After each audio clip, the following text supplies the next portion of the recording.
பெரிய பஞ்சாயத்து விராட்டிக்குப்பம் பஞ்சாயத்து. அதுல ஒரு அடி கடந்துதான் நான் விழுப்புரம் டவுன்ல குடியிருக்கிறேன். உங்களுக்கு எனக்கும் ஒரு ரயில்வே தண்டவாளம் தான் கொடுக்க. ஆனால் மறைந்த சட்டமன்ற உறுப்பினர் அண்ணன் புகழேந்தி அவர்கள் இந்த பகுதிக்கு ஒரு ரேஷன் கடை ஒதுக்கீடு செய்தார். அதுக்கு காரணம் அவரோடவே அவரை கூட்டு வந்து இந்த விக்கிரவாண்டி தொகுதியில இடைத்தேர்தல நம்முடைய விழுப்புரம் மாவட்டத்துடைய விடுவெள்ளி கழகத்துடைய அன்றைய மாவட்ட செயலாளர் இந்த விழுப்புரத்தில் 30 ஆண்டு காலமாக கட்சியை வளர்த்த அண்ணன் பொன்முடி அவர்களிடத்திலே புகழேந்தி அவர்களுக்குத்தான் சீட்டு கொடுக்க வேண்டும் என்று அண்ணன் மும்மூர்த்தி அவர்கள் வாதாடி அவர் விழுப்புரத்திலிருந்து விக்கிரவாண்டி தொகுதி கொண்டு வந்தார். அவர் கூட இருப்பார்.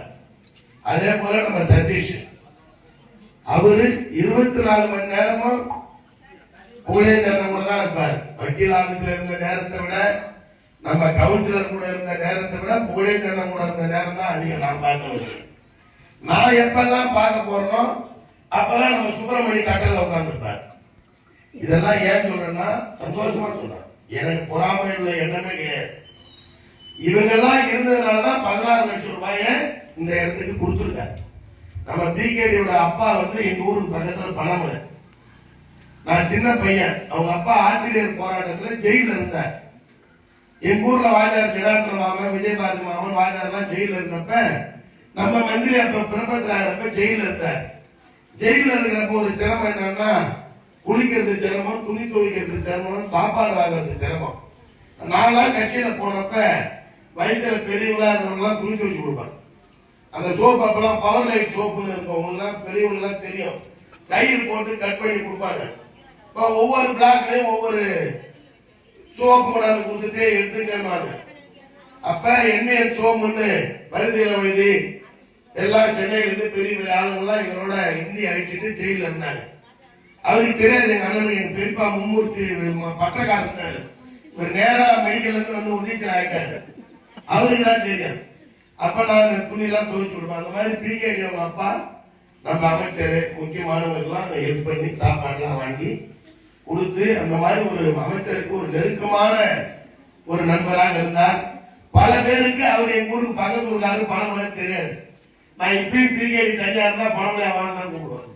ஏன்னா ஆதி வந்து அவங்க எங்க ஊருக்கு பக்கத்துல.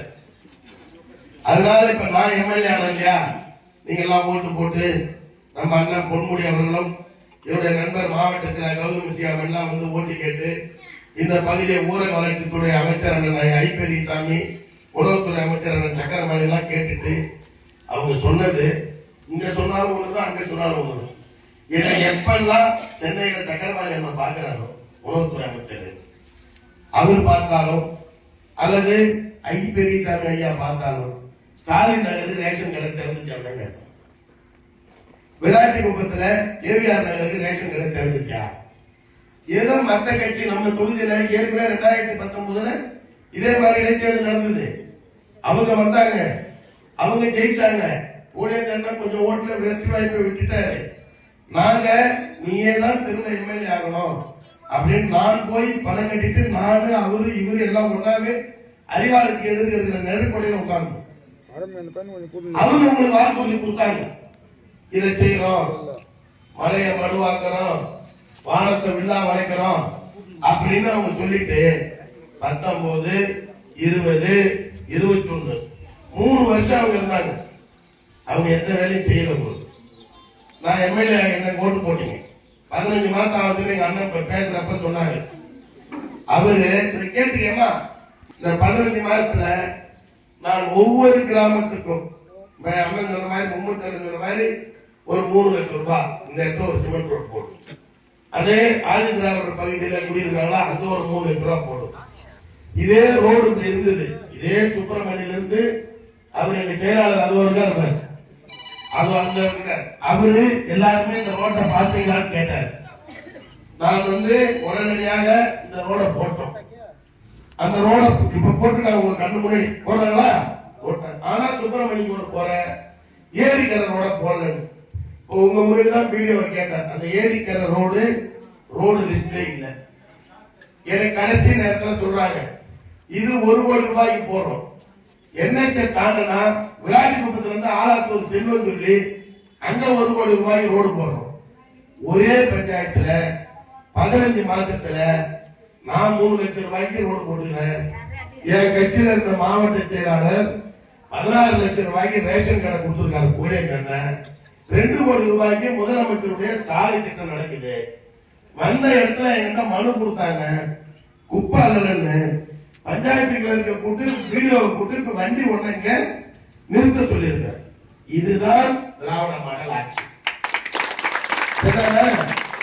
நாமெல்லாம் டவுனை ஒட்டி குடும்பம் இருக்கும். இதுக்கு பேரு அர்பன் வில்லேஜ், நகரம் சார்ந்து இருக்கிற கிராம ஊராட்சி. இதுல எதெல்லாம் அண்ணன் சொல்ற மாதிரி, அண்ணன் இப்பதான் கொஞ்சம் அவங்க அப்பா கிட்ட தான் நான் செல்லமா வளர்ந்தேன். இவர் இப்பதான் கொஞ்சம் கொஞ்சமா நெருங்கி வந்து என்ன பாக்குறாரு. இப்ப எனக்கு நீங்க போறப்ப ஒரு பெரியமா வந்து ஒரு இளவரசி இதுன்னு வச்சுக்க, என்கிட்ட வந்து ஆனா இதுதான் சொல்லிச்சுன்னா அது அப்படியே நான் மைண்ட்ல வச்சுக்குவேன்.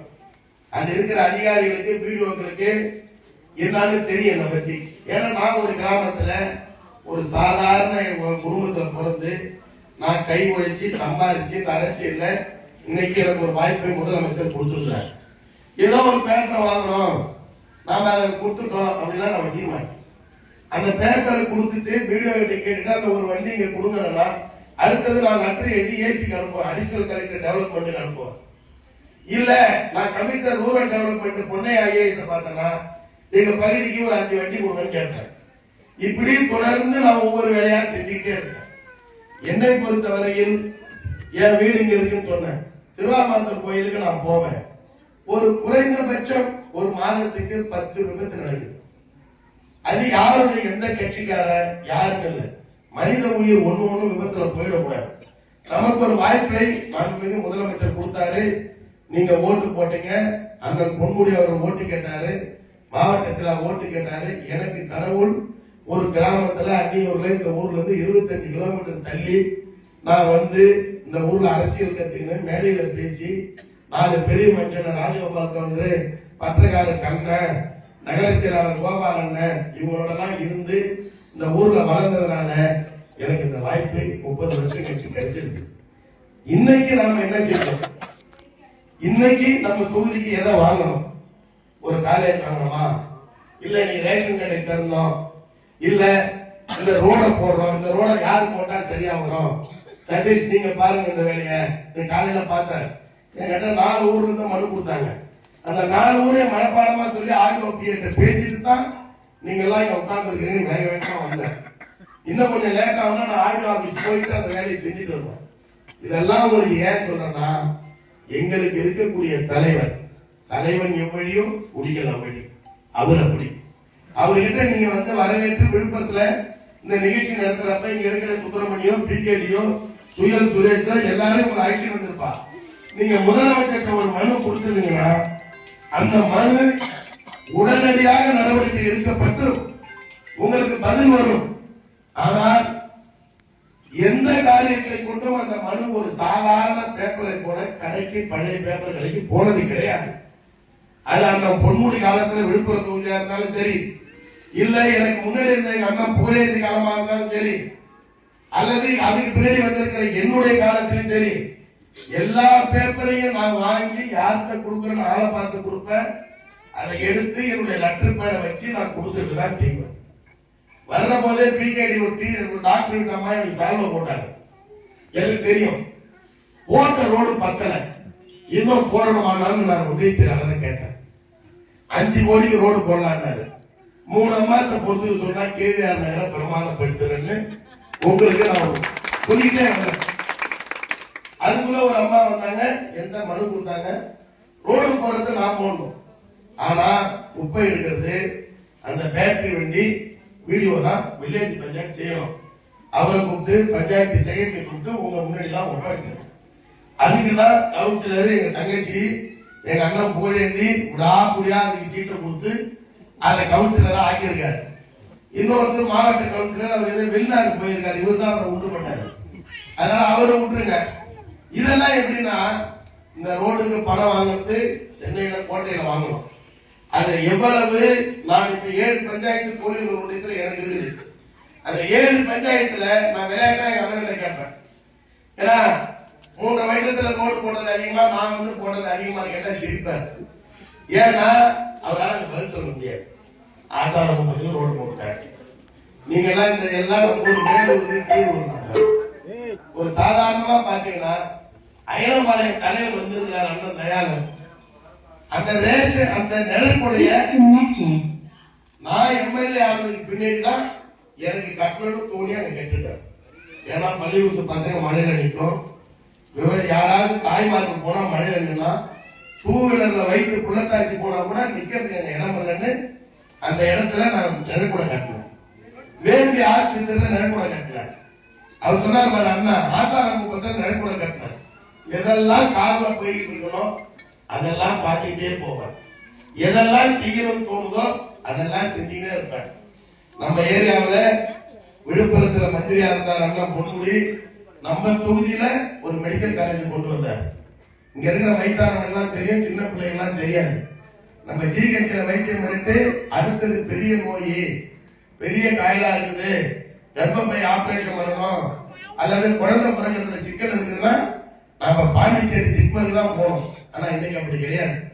இன்னைக்கு முண்டியம்பாக்கம் மருத்துவக் கல்லூரி மருத்துவமனையை நம்ம பயன்படுத்தணும். அதை கொண்டு வந்து கொடுத்தவர் நம்ம பொன்முடி, அது நம்ம தொகுதி. ஆனால் நான் சட்டமன்ற உறுப்பினரா நீங்க ஓட்டு போட்டு வந்ததுக்கு பின்னாடி இன்னைக்கு அதிகப்படியாக பெண்கள் பாதிக்கப்படுகிற ஒரே நோய் புற்றுநோய். ஒன்னதுல ஒண்ணும் தப்பு கிடையாது. எல்லாரும் எனக்கு அக்கா தங்கச்சி தான். ஒண்ணு மார்பக புற்றுநோய் அல்லது கர்ப்பப்பை புற்றுநோய். இதை எடுத்த உடனே தடுத்துட்டோம்னா உயிர் போச்சுக்கலாம். அதை பார்க்காத விட்டு அது ஸ்டேஜ் 1, 3 ஆயிடுச்சுன்னா அது உயிர் பெறும். அதுக்காக கிட்டத்தட்ட 12 கோடி ரூபாய் செலவுல இன்னைக்கு புற்றுநோய்க்கு தனி பிளாக் கொண்டு நீங்க வேற மெட்ராஸ் போக வேணாம், அடையார் போக வேணாம், ஜிப்மர் போக வேணாம். இப்படி ஒண்ணு ஒண்ணா பார்த்து கார்ல போறப்ப நல்லா பழைய முருகன் சொல்லுவார், அடுக்க நல்லா பழைய ரோடு போடணும். அதையும் சிரிச்சிங்க கார்ல வாங்கிக்கிறோம்.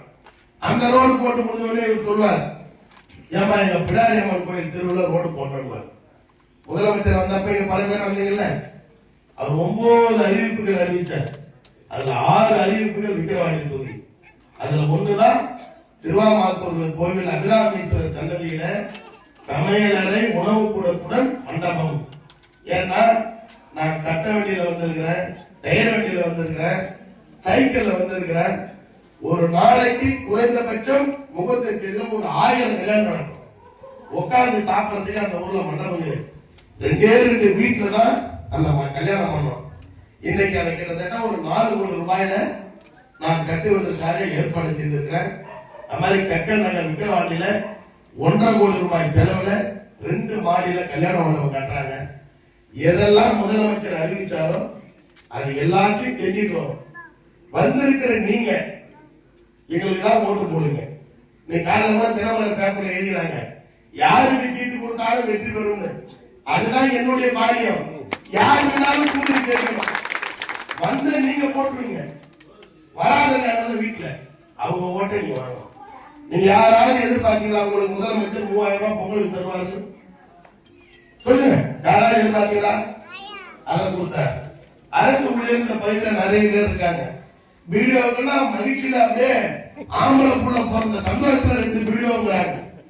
ஏன்னா அவ்வளவு பெரிய பென்ஷன் எதிர்பார்த்தார டிஆர் எதிர்பார்க்கல. இன்னைக்கு 13,000 கோடியில அவங்களுக்கு ஒரு ஓய்வூதிய திட்டத்தை கொடுத்திருக்காங்க. உங்க வீட்டுல ஒரு பொண்ணு இருந்தா அது காலேஜ் படிக்கிறதுக்கு மாதம் 1000 ரூபாய் புதுமை பெண். அதுக்கு அடுத்து ஒரு பையன் இருந்தா தமிழ் புதல்வன் திட்டத்துல ஒரு 1000 ரூபாய். ஒரு வீட்டுல வயசான அம்மா மாதிரி வெள்ளத்தர மாதிரி இருந்ததுன்னா அதுக்கு 1200 ரூபாய் ஓஏபி. உங்களுக்கு மகளிர் உரிமை தொகை. இந்த பக்கம் போய் நீங்க நின்று தந்தி ஆபீஸ்ல டவுன் பஸ் ஏறினீங்கன்னா விடியல் பயணம். இந்த திட்டம்லாம் இருப்பாங்க. உங்களுக்கு 3 அமாவாசை கழிச்சு தொடரணும். இந்த சலுகை எல்லாம் கிடைக்கணும். இதெல்லாம் இருக்கணும்னு நீங்க நினைச்சீங்கன்னா திரும்ப திராவிட மாடல் நாயகர் மு.க. ஸ்டாலின் முதலமைச்சராக வரணும். அதை நீங்க தான் பேசணும். ஏன் இவ்வளவு தூரம் அழைத்து பேசுறேன்? அந்த தம்பியை பேச வராங்கன்னா இதான் கடைசி பாயிண்ட். மோடி இன்றைக்கு 100 நாள் வேலையில கைய வச்சுட்டாரு. அண்ணன் மும்மூர்த்தி அண்ணன் சொல்லுவார், ஒரே 1 மணி நேரம் நான் செலவு பண்ணா இந்த விராட்டிக்குப்பம் பஞ்சாயத்து முனிசிபாலிட்டியோட சேர்ந்தோம். 1 மணி நேரம் ஏன் சேர்க்காத வச்சிருக்கிறோம்? இங்க இருக்கிறவங்க பூரா நம்ம ஜனம், ஏழை ஜனம். அந்த 100 நாள் வேலை கிடைக்காம போயிடும். முனிசிபாலிட்டி கிடையாது, ஒரு மூலம் தான் கொடுங்க. ரயில்வே தண்டவாளத்துக்கு அந்தாண்ட முனிசிபாலிட்டி, இந்தாண்ட ராகவேந்தர் கோயில் இருந்து கிராமம். ஏன் சேர்க்காம இருக்கிறோம்? எனக்கு வழி தெரியாதா? அந்த 100 நாள் வேலை கிடைக்காம போயிடுமே, அதுல 2 சிமெண்ட் ரோடு போட முடியாத, அதுல 2 வேலை செய்ய முடியாதுன்றதுக்காகத்தான் நாம சேர்க்காத இருக்கிறோம். 5 பஞ்சாயத்தை சேர்ந்தா கோயிலூர் பஞ்சாயத்து யூனியனே இருக்காது, எல்லாமே டவுனை ஒட்டி இருக்கு. அதுக்கு இப்ப மோடி வச்சாரா ரேட்டு உங்களுக்கு தான் தெரியுமா? அதுக்கு சட்டம் கொண்டு வந்துட்டாரு தெரியுமா? உங்களுக்கு இளவரசி தெரியும். ஏன் அதை காங்கிரஸ் ஆட்சியில மன்மோகன் சிங் கொண்டு வந்தார். அந்த ஆட்சியை கலைஞர் ஆதரிச்சார். அந்த நேரத்தில் குறைந்தபட்ச செயல் திட்டம் ஒண்ணு உருவாக்கி வீடு இல்லாதவங்க, நிலம் இல்லாதவங்க, விவசாய கூலி, சாலை ஓரம் படுத்திருக்கிறவங்க, அனாதைகள், ரேஷன் கார்டு வச்சிருக்கிறவங்களுக்கு பிழைப்பூதியம் கொடுக்கணும் தான் 100 நாள் வேலை. அதுல வயசானவங்க ஒரு தட்டு கூட எடுத்துக்கணும், ஒரு மம்மிட்டி எடுத்துக்கணும். போயிட்டு வீடியோ வர்றத பார்த்துட்டு செதுக்கிறவங்க 10 பேரு, மரத்துங்களை பறிக்கிறவங்க 10 பேரு, டான்ஸ் போடுறவங்க 10 பேரு, ஏதோ 10 பேர் நடந்தது. மேல இருக்கிற தண்ணி அடப்பு இல்லாம கீழே வந்து சேர்ந்தது. அது வச்சான போல இப்ப இல்லையா? அதுக்கு 5000 கோடி கேட்டான். இத முதலமைச்சர் மு க ஸ்டாலின் என்ன சொல்றாரு? நான் என் மக்களை கைவிட மாட்டேன். மத்திய அரசாங்கமே இந்த திட்டத்தை நிறுத்தினாலும் நான் மாநில அரசாங்கத்தின் சார்பில் நடத்துவேன் சொல்றாரு. இப்ப என்ன சிக்கல்னா, அதே மாதிரி புது கட்சி ஒண்ணு வந்து புரியுதா? அதுல வீட்டுக்கு ஒண்ணு ஓட்டுல இருக்கு. அது ஏதாவது சொல்லி இந்த முறை அதுல போடு, அந்த முறை இதுல போடுன்னு சொல்லி இங்க இருக்கிற கேவிஆர் நகர்ல 10 ஓட்டு போய், ஸ்டாலின் நகர்ல 10 ஓட்டு போய் 300 பூத்துல அது ஒரு 30,000 ஓட்டு போச்சுன்னா முதலமைச்சரா மு க ஸ்டாலின் வருவது கேள்விக்குறியாகும்.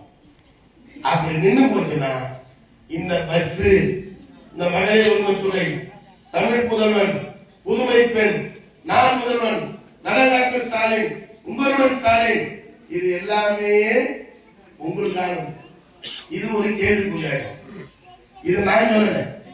இன்னைக்கு மோடி 100 நாள் வேலை நிறுத்தின மாதிரி ஒருவேளை நம்ம ஆட்சி வருவது கேள்விக்குறி ஆச்சுன்னா இந்த திட்டம் விடும்.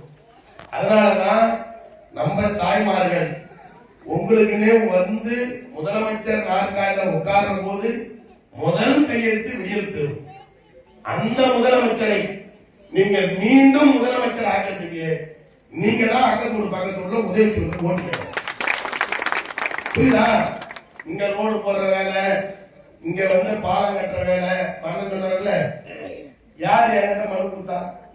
திருவாமாத்தூர்ல மேல்மலை வியூபி கட்டணும், வெஹிக்கிள் அண்டர் பாஸ். எங்கடா சாலை கூட்டு ரோட்ல யார் கட்டணும்னு கேட்டா நானாதான் போறேன். அதுக்குதான் நீங்க எனக்கு அது சொல்ற. இது 2 இப்ப வருது. விராட்டிக்கு போற ரோட்டுக்கு நான் ஒரு ஆள் பேர் சொல்ல விரும்பல. ஆர்டிஐ கேட்டு 3 வருஷமா சொல்லியிருந்தேன். அந்த ஆளு கேட்கவே இல்லை. ஆனா இப்ப விராட்டி குப்பத்துக்கும் நம்ம செல்வம் மோட்டர் பைக்ல போறாரு, நம்ம சத்தியமூர்த்தி போறாரு, அசோக்கு போறாருக்காக இப்ப அதுக்கு எழுதி கொடுத்துருக்கிற இந்த மாதம் ஜனவரி மாதம் பொங்கலுக்குள்ள திருவாமாத்தூர் ரோட்டை அளந்த உண்டான வேலையை செய்யறதுக்கு முடிவு பண்ணிட்டாங்க. 2வது விராட்டி குப்பமும் சாலையும் நிச்சயமாக நான் கொண்டு வருவேன். உங்களுக்கு தேவையானதை இருக்கிற இந்த 60 நாட்கள் தான் இருக்குது. அப்புறம் எலெக்ஷன் போயிடும். அதுக்கு பின்னாடி இதுல எத்தனை ரோடு இருந்தாலும் வீடியோ எல்லாம் இருக்காங்க, கொடுத்துருக்கிறேன். நாங்க செய்யறத நாங்க செய்யறோம். ஒரு ஓட்டு கூட நீங்க மாறாம முக்காட்டாரு தான் உங்க மனதில் தெரியணும். இந்த வேலையில இருக்கிற அந்நியூர் சிவாவோ இல்ல எங்க அண்ணன் மும்மூர்த்தியோ ஒருத்தர் அழகா உட்கார்ந்துருக்காரு பாருங்க சச்சிதானந்தன், இவரே நினைக்கூடாது. உனக்கு தெரிய வேண்டியதெல்லாம் இத்தனை திட்டங்களை பெண்களுக்காக கொண்டு வந்தவர், பொங்கல் பண்டிகைக்கு 3000 பணம் கொடுக்கிறவர், உனக்கு வந்து விடியல் பேருந்து கொடுத்தவர், உன் பொண்ணுல படிக்க காசு கொடுத்தவர், பொண்ணு படிக்க காசு கொடுத்தவர். அவரை நினைச்சீங்கன்னா நீ உதயசூரியன் போட்டு கேட்கணும். இந்த ஆட்சி தொடர்ந்தாதான் இந்த நல்லதெல்லாம் நடக்கும். நான் இவ்வளவு நாள் பேசுறது நீங்க எல்லாம் எங்களுக்கு இந்த பிடிச்ச ஜனங்க, உங்களுக்கு புரியும்ன்றதுக்காக தான் நான் பேசுறேன். இதே இடைத்தேர்தல் 2019 வந்தது. அந்த கட்சியில எம்எல்ஏ இருந்தாங்க. ஏதாவது இந்த கேவிஆர் நடந்திருக்கலாம், நீயா யோசிச்சு. இப்ப எம்எல்ஏ வந்தார், போய் ஓட்டு போட்டீங்க, ரேஷன் கடை வந்தது. எனக்கு ஓட்டு போட்டீங்க, இந்த ரோடு உங்க கண்ணு முன்னாடி. அந்த பக்கம் போறீங்க, தார் ரோடு இருக்குது. இதே மாதிரி இந்த இடம் ஒரு நகராட்சிக்கு ஈக்குவலா வரணும்னா நீங்கள் அடுத்த முறையும் மாண்புமிகு திராவிட மாடல் நாயகர் எங்களுடைய இதய தெய்வம் தளபதி மு.க. ஸ்டாலினை முதலமைச்சராக்க சபதி ஏற்றுக் கொள்ளுங்கள் என்று கேட்டு வாய்ப்புக்கு நன்றி கூறி விடைபெறுகிறேன்.